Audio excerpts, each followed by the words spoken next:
সুন্দর একটি পালং শাকের রেসিপি নিয়ে চলে এলাম বাঙালিয়ানা জবার রান্নাঘরে।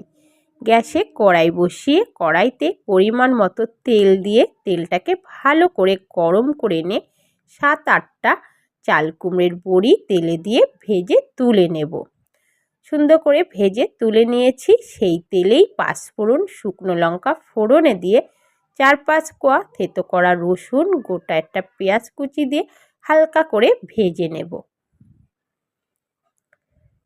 দিয়ে দেব কেটে রাখা সবজিগুলি।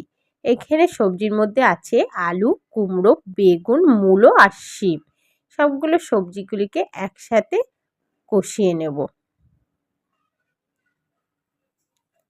দিয়ে দেবো স্বাদ মতো নুন, সামান্য হলুদ গুঁড়ো, স্বাদ মতো চিনি আর গোটা কাঁচা লঙ্কা দিয়ে কিছুক্ষণ কষিয়ে নেব।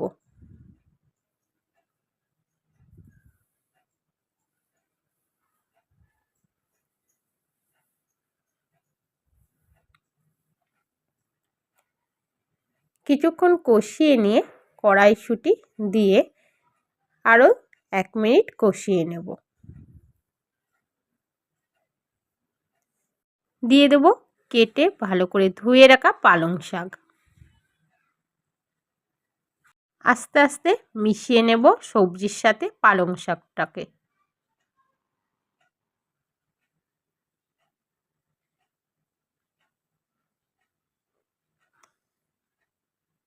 ভালো করে মিশিয়ে নিয়েছি। এবার ঢাকা দিয়ে দেবো একটা থালা দিয়ে 5 থেকে 7 মিনিটের জন্য। তো 5 থেকে 7 মিনিট পর সবজিগুলি সুন্দর সেদ্ধ হয়ে গেছে। এবার আমি ভালো করে নাড়িয়ে নেব।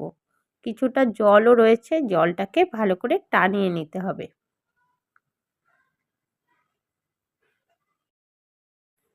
প্রথমেই যেই বড়িগুলিকে আমি ভেজে রেখেছিলাম সেই বড়িগুলিকে একটু হাত দিয়ে ভেঙে নিয়ে শাকে দিয়ে ভালো করে মিশিয়ে নেব।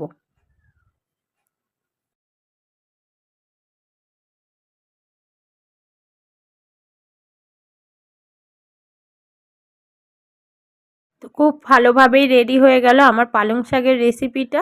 অবশ্যই ভালো লাগলে একটা লাইক, একটা কমেন্ট ও শেয়ার করে দিও। আর যেসব বন্ধুরা এখনও আমার চ্যানেলটিকে সাবস্ক্রাইব করনি তারা অবশ্যই সাবস্ক্রাইব করে দিও। আমার সাথে এতক্ষণ থাকার জন্য অসংখ্য ধন্যবাদ। ভালো থেকো, সুস্থ থেকো।